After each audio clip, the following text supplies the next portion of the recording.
Hey everybody, this is Dark Side Elite here, and I just finished watching Crisis on Infinite Earths Part 4, and I'm gonna give you guys what I think, positives and negatives, and what would I do. Um, this episode was not bad. I think that this should have been the season. I think this should have been their cutoff. This should have been the cutoff.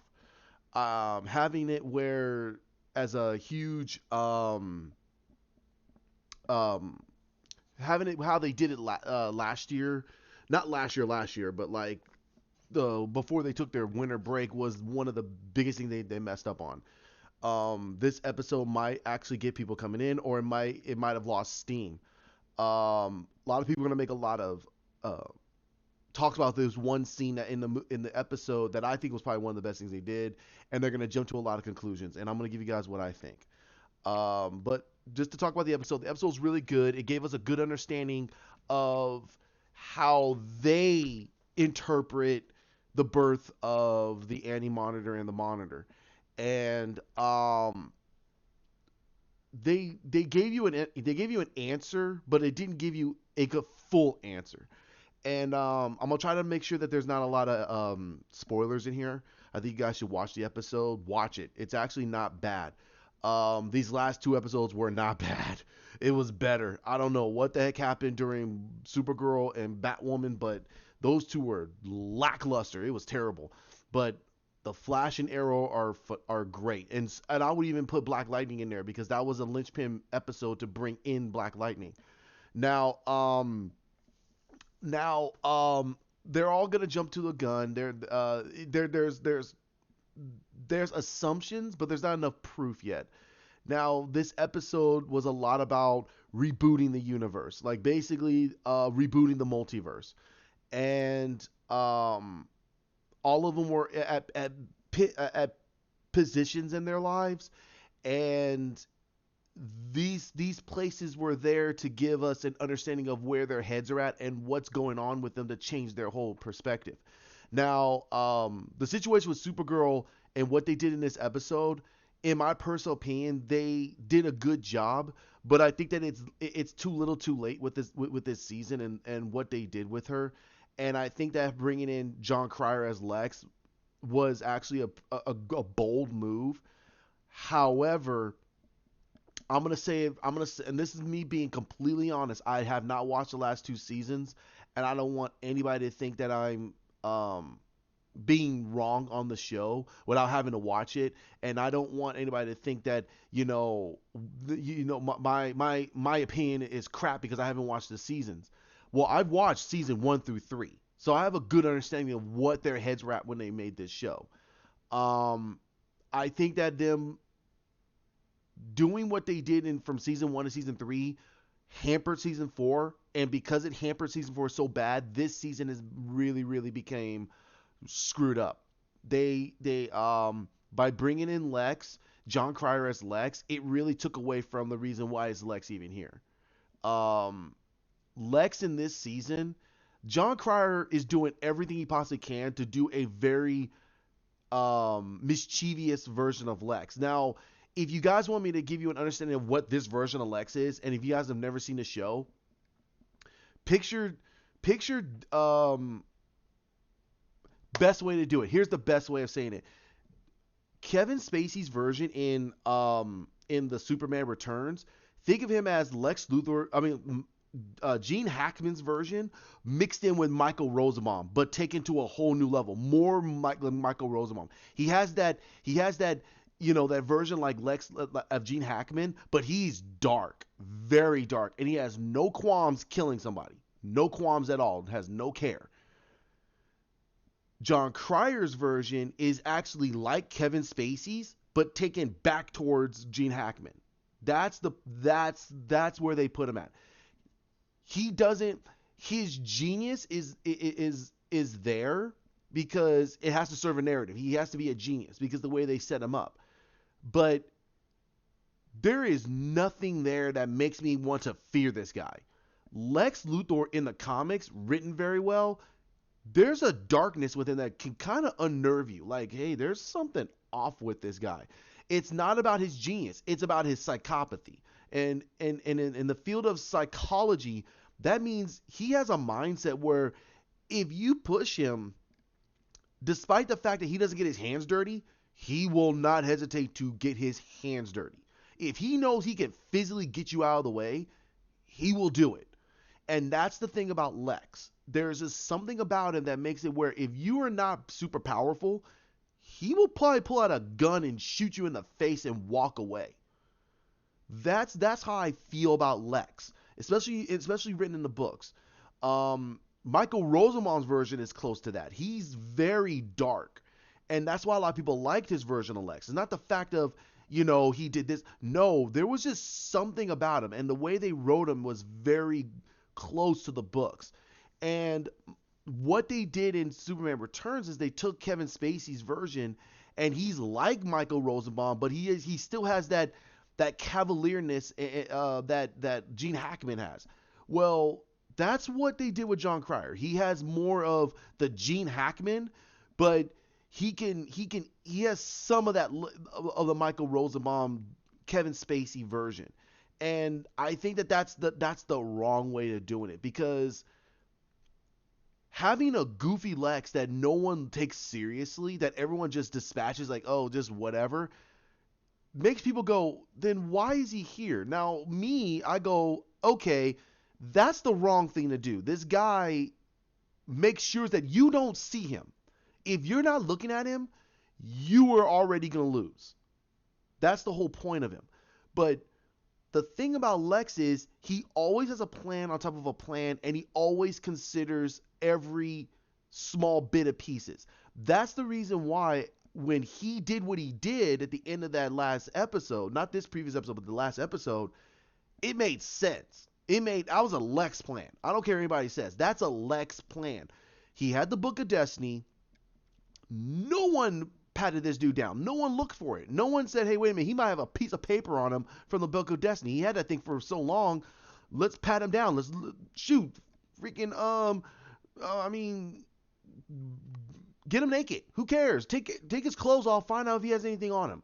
But they didn't do that. Then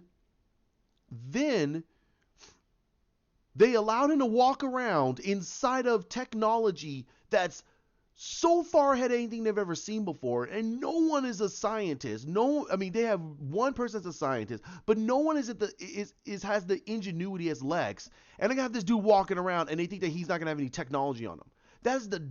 To me, that showcases that these guys wrote Lex to be exactly that person, that they don't consider he's gonna do anything, and they don't look at him. And you go, really? It shows how stupid you are. Supergirl would never allow this guy to get anywhere out of her sight. She will always have this guy in her sight, because she knows if this guy gets any levels of technology, he'll do something with it, and he'll screw somebody over. So why in the hell would they even allow him to walk around? Why? That, to me, that's the dumbest thing to do. So that's what I'm saying. Like, the way they wrote him, he feels like Lex, but it's just because they made him think steps ahead, and but they never looked at him. Martian Manhunter didn't read his mind, or didn't even think about what the hell he had on him. Supergirl didn't pat him down to make sure he freaking pat him down to see if he has anything. No one checked this dude out to make sure he has anything. So to me, it was more on the fact of, why the heck did you guys even do this? So again, I'm not knocking what they did. I'm just knocking the fact is that some people are gonna like think he's lackluster. And I go, no, he's actually portraying the version of Lex that's written right there. It has nothing to do with his performance. His performance is actually spot on. His performance is good, because the version of Lex that they wrote, he's doing it right there. They made him mischievous. They made him think steps ahead, and he always considers making sure that Superman's always out of the picture. Well, okay, but you got to think of the bigger picture. Who cares if Superman's in the way? You can make yourself an infinite god and get rid of him. Who the heck cares? Who cares? You know his weakness. He has kryptonite. Throw a kryptonite rock in front of him, he'll get weakened and kill him. So that's why I don't It's like he's linear when it comes to certain things like that. Lex doesn't think that linearly. He thinks bigger picture. He thinks real big picture. Sometimes his own narcissism will get in the way of him thinking of the bigger picture. Other ways, he thinks of the bigger picture. He doesn't think of the fact of, oh, I can become an omnipotent god, but I can get rid of Superman. No, I think of a god. Because once he becomes a god, who the hell cares about Superman? Superman can't stop him. That's how he thinks. And that's why we like the version from the Bruce Timm universe, the one that Clancy Brown plays. Because that version of Lex, the way they wrote him, he didn't care about Superman after he became a god. He's like, I don't care. I'm a god. He didn't care about Superman. Superman couldn't do jack squat against him. He was thinking of becoming a god. So that's why I was like, why didn't they write him that way? Like, who the heck cares about Supergirl? Who the hell cares about this Paragon stuff? I'm thinking of the bigger picture. I want to become a god. I want to become an omnipotent being that makes it so these superheroes can't stop me. That's how I envision that version of Lex. They did a good job on that. But there were the positives of this episode is they really hit the emotional tones. This is literally Oliver saying goodbye, because he did come back and he's the Spectre, and they never honestly explained what the Spectre is. And somebody says, well, they did. No, he is the extension of God's vengeance. That's what he is. Not even the Anti-Monitor is more powerful than him. The Anti-Monitor is nowhere near as powerful to take on the Spectre. No. So that's why I was like, wait a minute, that makes absolutely no sense. He is the extension of God's vengeance. If he feels that he could take out the Anti-Monitor, he can take out the Anti-Monitor. It might jack him up, but he wouldn't have no fear over the Anti-Monitor. Anti-Monitor would be scared to death taking on this dude. He'd be like, wait a minute, this is the thing that basically extension of the Creator. The whole person who created all of this, that's his vengeance. That's his extension. That's his fist. If you want a better interpretation of what the Spectre is, I'll put it in Star Wars terms for you. God is the Emperor. Spectre is Darth Vader. That's who he is. That is what he is. The extension. He is the enforcer. If anything goes wrong and he knows that this is not within God's plan, he takes it out. Simple as that. Simple. Done. That's what he does. That's why superheroes stay the heck away from. That's why superheroes, they stay the hell away from Spectre. If Spectre comes in there and says, I am God's vengeance, this thing needs to be destroyed, they kind of look at it and go, they back off. Unless they go, wait a minute, whoa. They appease to the Spectre's humanity to say, hey, we could take care of this. Let us take care of this and we'll make it go away. And he says, okay, but make sure it goes away. And he'll watch. He'll disappear, but he'll be there and watching. And if they don't take care of it, he'll show up and go, you did your duty, and he'll strike it down. He'll take care of it. Done. That's why they don't deal with Spectre. Spectre is too powerful. The only other person that's anywhere close to him in power is the Phantom Stranger. So that's why I'm going, the way they're doing Spectre in this makes no sense. He does have a connection to the multiverse because there's only one Spectre. There isn't multiple Spectres. There's only one. Like, in the multiverse, there's only supposed to be one Darkseid, one Apocalypse, one set of gods, like the Egyptian gods and the Greek gods and the gods of Egypt, the gods of balance, from all of the pantheons of our theology, it's all just supposed to be one. Hence why there's supposed to be one Trigon. There's only one Trigon. There's only one Lucifer. There's only one Michael. There's only one Phantom Stranger, because these things are beyond the multiverse. They're outside the concave of the multiverse. That's the way they built it. Now, I don't know how Arrowverse is going to handle this. It's a lot bigger because DC has a much bigger pantheon than what we already know. Marvel's is huge. Marvel is huge. They have cosmic beings from every facet of everything. DC, because they got Vertigo, and then they got all these others, they kind of mold them into one, and they never had a full understanding of how their multiverse, I mean, not their multiverse, their cosmetology is. So when the Arrowverse is trying to touch this, they're trying to make it more simplistic. So the everyday audience, like yourselves, or even comic book individuals like myself, we can kind of go, yeah, okay, but you guys can go, oh, okay, that I can, okay, whatever. But we're trying to go, that's not how it's supposed to be done. That's why them touching Spectre is a huge deal, because Spectre is not somebody you really want to introduce in a multiverse, because he's so big. He's huge. He's a huge individual, and because the fact that they introduced him in this, it's a double-edged sword. That's the best way I can explain it. It's a double-edged sword. It's great that they brought in the Spectre, and they did something from the comics where when Oliver died, he became the harbinger for Spectre. He actually endowed himself with Spectre's power and became Spectre himself.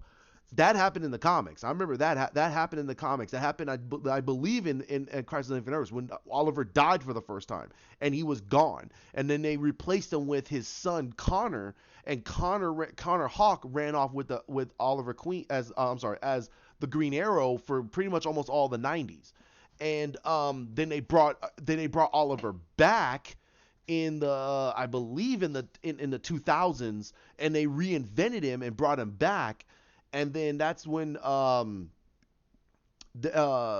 after the whole situation with Hal, and Hal was parallaxed for a little bit and he died, he became Spectre. So yeah, that was in the 90s. Yeah, so Oliver Queen was dead throughout the 80s. He was dead throughout the 80s. And then you had Connor Hawk, and then Oliver didn't come back when Hal became Spectre. I think Hal brought Oliver back. I don't know. It's been a long time since I read those comics. I might have to bounce that off of Hawk if we ever talk about this. But this is one of those things that they did a really good job on. I actually liked Oliver. I think that's their way of saying, again, Oliver being there, but now he's Spectre, so he's gone. So, but he's still there. And I like this episode because it was more of a reminder for Barry that no matter what, Oliver's always with them. Oliver is always going to be with them, and no matter if he's the Spectre or not, he's still gonna be there for them. And they did a really good job on that. They got the emotional tone, they got the emotional tension in there, and they did a really good job on it. I think that, in all honesty, they're doing a good job to say this is Arrow's final season, and they're hammering home in this crossover. So we have to see the last episode to see how this is all going to be wrapped up. Now,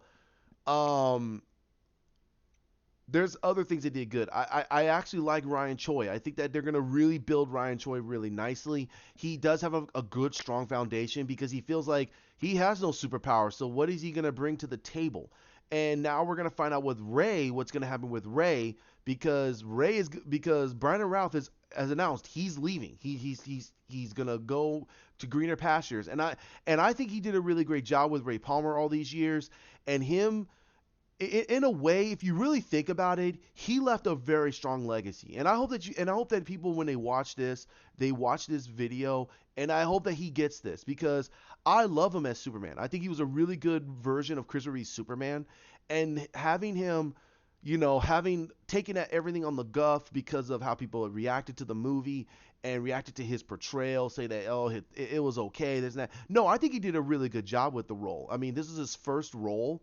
And he did a really good job with it, and honestly, taking over for a guy who's been in that role for close to 10 years, and he is submitted as one of the greatest Supermen on alive in live action on screen. And taking that up and seeing if he can try to emanate that and kind of in a way make it his own. He did a lot. It was a lot for him, and he did a good job with it. He was personally picked by Christopher Reeve and Dana Reeve. He has the necklace, and I think that honestly, In sometimes he doesn't wear that necklace. Other times he wears that necklace. It's a necklace with the Superman symbol on it, and um, that was gifted to him by Christopher Reeve and Dana Reeve, and it has engravings. It has engravings on it, and it was engraved by Christopher Reeve and Dana Reeve, and he treasures that thing. It's one of his greatest treasures, and there is no way he's gonna get rid of it. So he wears it all the time. If you go to Comic Cons, he's wearing it. He's wearing that damn thing, and he says it's his greatest treasure. He will die with this thing on, and I think that is the greatest thing that for his career, and again, unlike John Wesley Shipp, where he came back, he played the '90s Flash, comes back and plays as Jay Garrick as he plays as Jay Garrick, the Flash, and then on top of that, he plays as the '90s Flash again and has his characters bookend. John Wesley Shipp is going to go down as one of the best live performances of the Flash in a long time. In my personal opinion, this is my personal opinion. If they bring John Wesley Shipp to the movie and have him do play as the TV Flash or something like that and you see Ezra Miller's Barry Allen as a little kid jumping up and down going, yeah, that would be, dude, that was cemented. I'd be like, yeah, John Wesley Shipp is getting a lot of respect. But going back to Brandon Routh, I hope that people show this to Brandon, and he has my love. I think he did a really great job. And on top of that, he put that Superman business behind him. He was playing as Ray Palmer, and now he came back to book in Chris Reeve's Superman, and he was the only person they wanted to do it. They could have got Dean Cain. They could have got Dean Cain. They could have got anybody else. They could have got Chris Reeve's son. He looks almost like him. They could have got Chris Reeve's son and book in that whole story from him. But they got Brandon Routh because everyone knew him as Superman. He plays as the older version of that version of Superman. And they're doing he did a really good job with it. He had the mannerisms, he had the charisma, he had the on-screen performance. It was really well done, and he has my absolute respect for coming back and doing this not just for himself. He did it for the fans. He could have said, no, I don't want to do that. No, he came back and said, no, he got himself in shape, great levels of shape, put on the suit. He played it. He did a really great job with it. I cannot wait to see how they're going to book in that story. I liked how they did the relationship with Kara. With Kara, they were showing a lot of stuff with Kara so she can get herself out of that whole funk about that she has no hope. No, she is hope. She's going to be the new hope for this universe. So we got to see what they're going to do with that now. Okay, now let's get down to the bad. Some of the bad things I didn't like. There were a couple of quirky moments, and what I mean by quirky moments, I mean that there were moments in the episode that actually were very corny, and you just go, really? Oh man. One instance was the confrontation between the Spectre and the Anti-Monitor. And like I said, the Spectre is no joke powerful. He is the extension of God. So if he wanted to bring back the universes, he can do it. So, but they were doing it in a way that makes it where he can't just snap his fingers and bring everything back. They had to actually defeat the Anti-Monitor and do it right. So I like how they did it. Because again, he can easily. I mean, the Spectre is extremely powerful. It's not like the Anti-Monitor could just walk up and they're having this long gated fight. No, Spectre can. I almost effortlessly take on the Anti-Monitor. He can almost effortlessly take him on. He is that powerful. That's why in the Crisis on Infinite Earths, he showed up and it was almost end of days. They had to they had to stop him before the cosmic for the multiverse rod dinged and it started destroying everything, and he almost killed him. So it was like, ugh. So And again, I could be wrong. It's been a while since I read that book. I got to sit down and read that book um, to get a little bit better information about it because there are things in there that they that were cool. There are things that they kind of took out that really like. But one other thing I didn't like was well, sorry neighbors. So um, there was one other thing I didn't like, and I don't like how they're doing Kate. I think they're rush jobbing the whole situation with Kate. I think they're trying to open her eyes up a little bit too much. So then by the time we get into her finishing, pursuing further into her season, she's gonna be a completely different person, a completely different person. And I'm sitting here going, no, no, that's a little too fast. It's like you're showcasing that she still has this beef, and now because she's around these heroes, she's now gonna completely flip a switch. That makes absolutely no sense.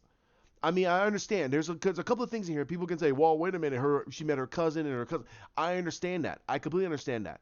But if you look in the episode, there was a scene that they did between where Kate was watching a past scene that happened previous seasons ago in Arrow, and there was a confrontation between Ray and Oliver, and that whole scene you can kind of get the fact that Oliver was in the type of mindset that Kate was in, and and then all of a sudden she's listening to this and she's going, you know what? And she starts, and it's like she completely changed her whole tune about a lot of things. And I go, no, no, no, no, no, no, no. Kate's a stubborn person.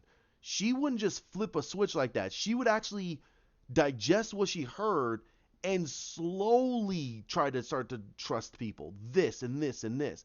It's like they sped through her 180 her crisis of faith and her 180 to how she's been treating everything all in like 5 episodes.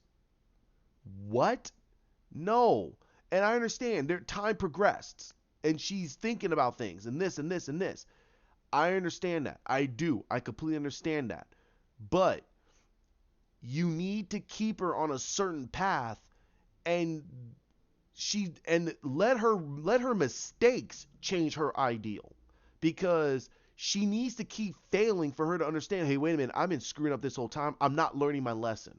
And I hope that they don't, but they're gonna do it. They're gonna do it because they know that fans are getting angry, they're getting pissed. They know that people don't like the fact that this is how Kate is, and this and there's all the stuff we're talking about. But you introduced this all in the first season, and you think that people are gonna completely change their whole tune in like after one little crossover? That makes no sense. It makes no sense. So we have to see how they do Kate. We have to see how they do Kate. And I'm still not watching Batwoman because that whole series is about pandering to it's about pandering for no apparent reason. That's what it is. You got a bunch of sloppy written characters. You got a piss poor season, and you don't have a strong villain. You don't have a strong villain. Alice is not a strong villain. Her whatever the other dude who can put on ass faces, he's not a strong villain. None of these people are strong villains. And if they have to introduce the Joker just to salvage the season, that shows that they don't know what the hell they're doing. So in my personal opinion, just write this season, introduce not a Batman villain, introduce a new villain written for this series, and you take your time, build a villain up, and let her go through these phases. Keep this villain around. Here's the thing, make a Kingpin type of villain just for her to deal with. And you have him or her, it doesn't matter. I think it should be a guy. And this guy has no care, he has no qualms about dealing with Batwoman. He's not afraid of Batman. He is not afraid of Batman. He thinks this city is ruled too much by costume people. It has to deal with clowns and penguins and Two Faces. No, we're not dealing with this anymore. You bring in a person like a Black Mask, but not Black Mask. You bring like a Kingpin, a Wilson Fisk type of character. You bring that character in and you build him up. He takes down everything. He erodes himself into high society. Erodes himself into the police department. Erodes himself into politics. Erodes himself into business. He erodes himself into everywhere, and you basically let him spread all throughout Gotham. And this person, excuse me, sorry about that. And this person takes her on and has no qualms kicking the crap out of her. He's a highly trained merc, but he says, I'm not dealing with no bat people. And you have her having to go, what the heck? She starts to have to trust people. She has to start doing this and building her network, because that's how Batman does it. He has a network. He has a huge network. You don't need to have her going off by herself, not listening to Luke. That makes no sense. Luke is her freaking Alfred right now. He has all the tech. He's Lucius and he's Alfred all in one character. Keep this person around. Rebuild the friendship, rebuild the bonds, because that's how she's gonna get better tech. He's gonna have better stuff waiting for her, and he's gonna be doing things that not get himself into trouble, but getting himself into, so he can get her into those places that she can't get herself into. Those are the type of things that will be cool for us to see. Don't have her sitting there saying, "Oh man, if a woman did this." No, we don't want to hear that anymore. That's not gonna fly with this audience anymore. We're tired of being lectured. All you need to do is just give us crime level stories in the vein of Arrow, and keep the action packed and keep the action very well done. Because right now Batwoman's action is ludicrously stupid. It's terrible. If someone says, "Oh, it's great," I go, "No, you don't know action. The Flash has better action than this." To me, Black Lightning is more on point than any other show when it comes to action. It's on point. All you have to do is get a good writers in there. And these writers are young and they're impudent and they're stupid. I'm sorry. I'm sorry. They need to be better than this. This is a bad character. Why are you writing this piss poor? That makes no sense. The showrunner knows what the hell they're doing. I'm sorry. Okay. Oh, she was getting a little too late. Getting a little too long. I'm sorry. All right. So,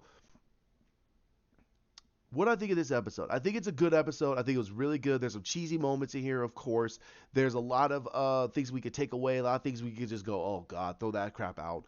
But it's not a bad episode. They did a really good job with it. They kept the power of scaling a little bit better, a lot better and fair. Because in all honesty, the Flash should have been way more capable. But the way they did it is they neutered him over the fact that he can't go into the Speed Force.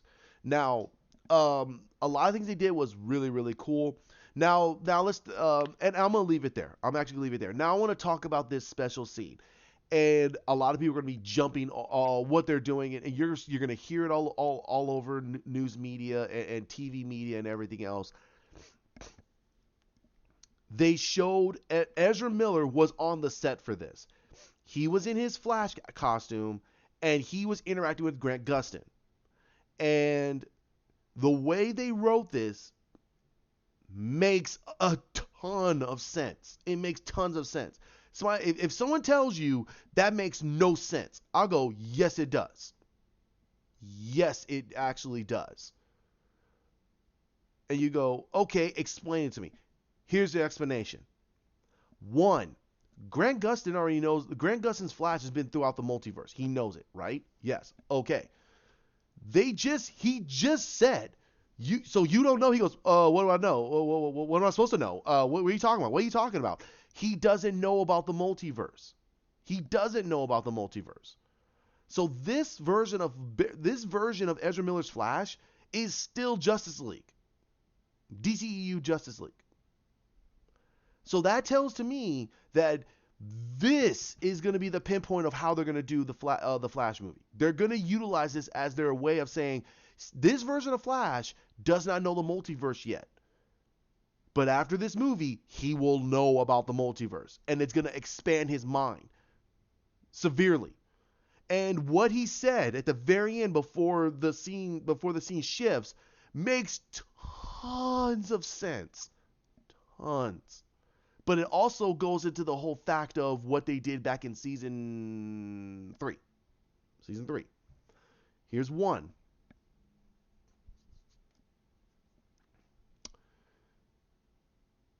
Ezra Miller and Grant Gustin were their flashes are communicating. He says, "Oh, hi, my name is Barry Allen." They both said it at the same time. He goes, "Whoa." He goes, "That wait a minute." He goes, "That's impossible." He goes, "Wait a minute, how you mean about?" He fades away. He goes, "That should not have happened. Wait a minute, that's impossible." And you're going, "Yes. Yes, that is supposed to be impossible. That is supposed to be impossible." And somebody tells you, "Whoa, what do you mean?" Go back and watch The Flash.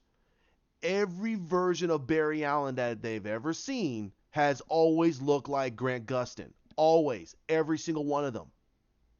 Every single one of them. So why does Ezra Miller, who's supposed to be Barry Allen, does not look anything like Grant Gustin?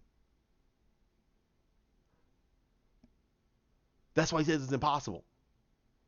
Because something happened in the multiverse that changed something. So basically, they just opened the door to say that anybody can look like Barry Allen. It's Barry Allen. Now, here's the other thing. This is also, and again, this is a double-edged sword. This is a complete double-edged sword. This goes back to my video I did before about accuracy versus storytelling. Accuracy v storytelling. And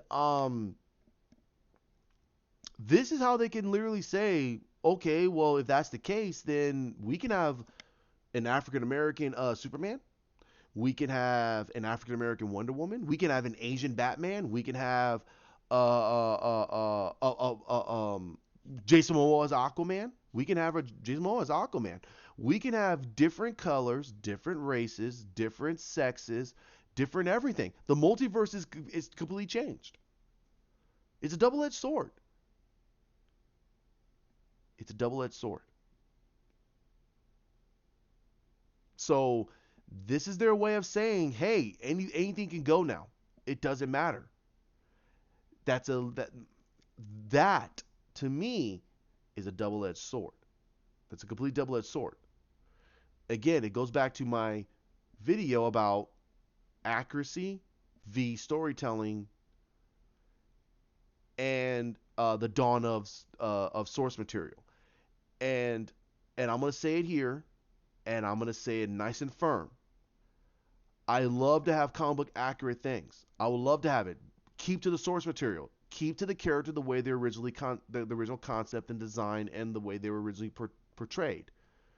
However, I don't want that to linchpin a studio or a director or a showrunner from at least saying, hey, can I tell from this perspective?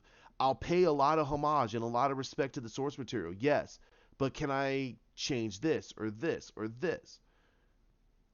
That's where I'll go, okay, show me what you can do. Change my mind. That's it. That's all I care about. Just change my mind. Make me go, okay, I'm all in for it. I'm not one of those people that are gonna go, well, I'm just gonna watch whatever. I'm gonna watch whatever, and I go, no, no. I'm not gonna be happy just because I'm seeing a comic book movie or a TV show or anything like that. You gotta surprise me. I've seen so many things in the years I've been alive, and we've all have, and I want to see something done better. I don't want something that's lackluster. Heck, there's some things in Arrow that I loved, but it was a lackluster season. Do better, please. Just do better. I'm not going to settle for second, and none of us should. We're investing our time.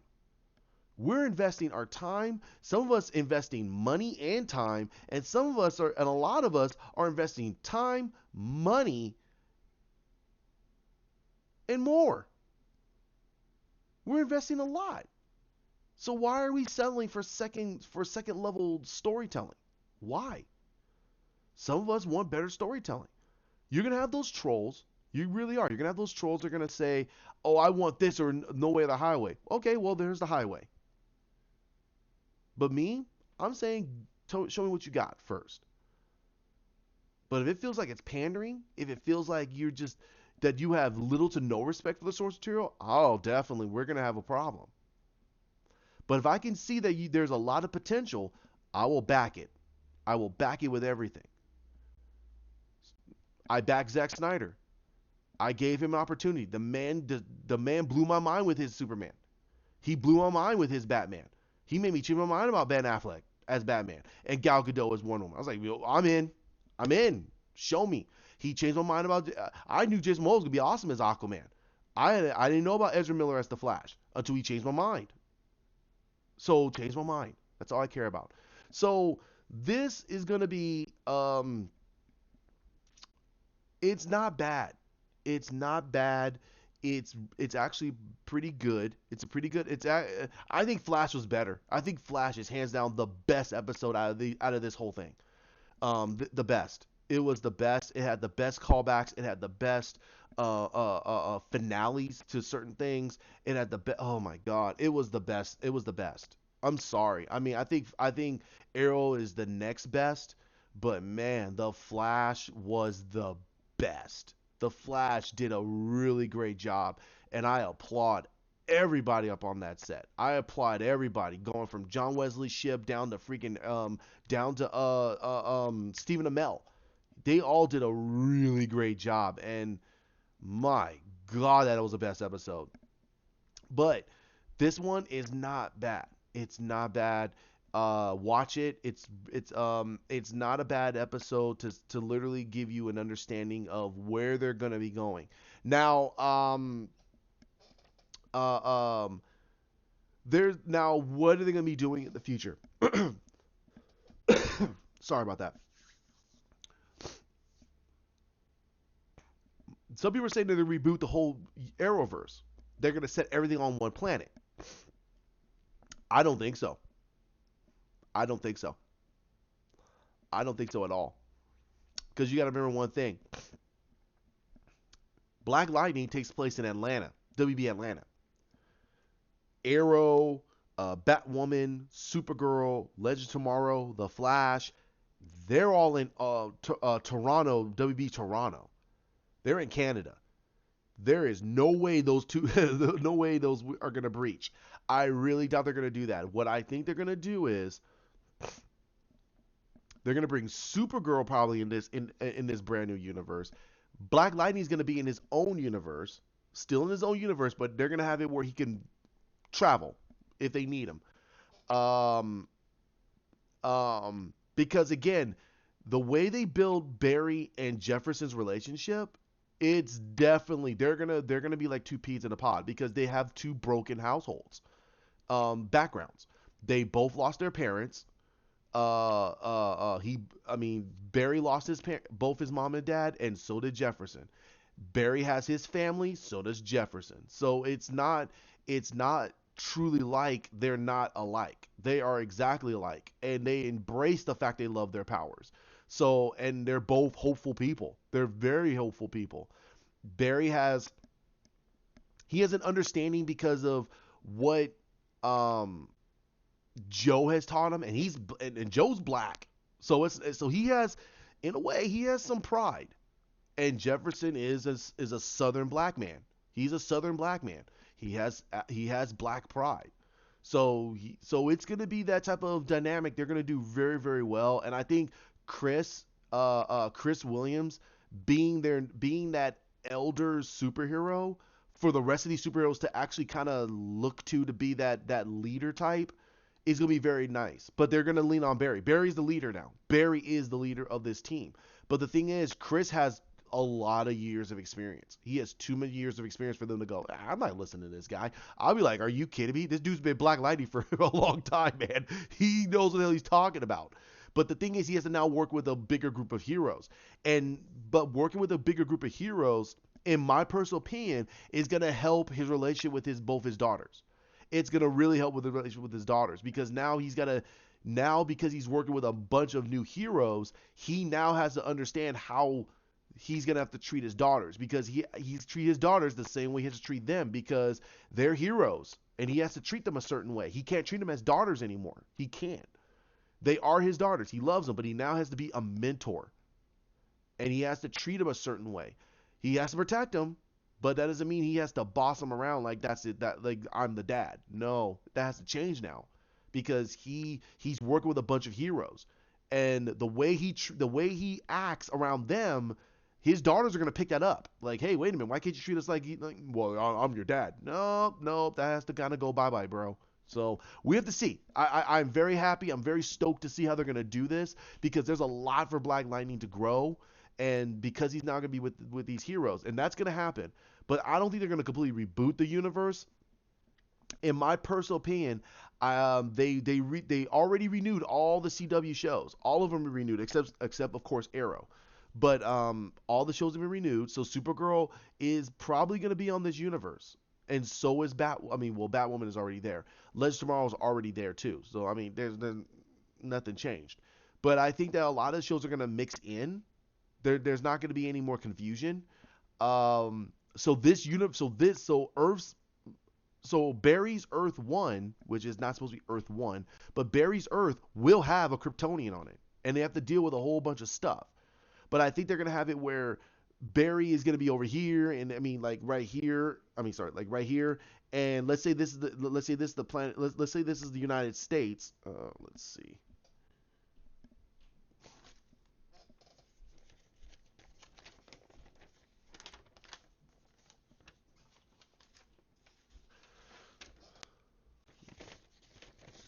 Okay, so let's say Barry's place is here. I think they're gonna have like this United States, of course. So this is the West Coast, this is the East Coast. So I think they're gonna have Central City like right here, and you know that let me see, this is supposed to be West Coast, this is East Coast. So they're gonna have it right here, and I think that Star City should be like right here, and I think they're gonna have a National City more on the East Coast along the same line as Metropolis, and Gotham is going to be kind of close to it's going to be kind of close too. So they're going to have Gotham like in I would probably say the best place to have it is in Chicago. Like Gotham is in Chicago. Like keep it very very simple.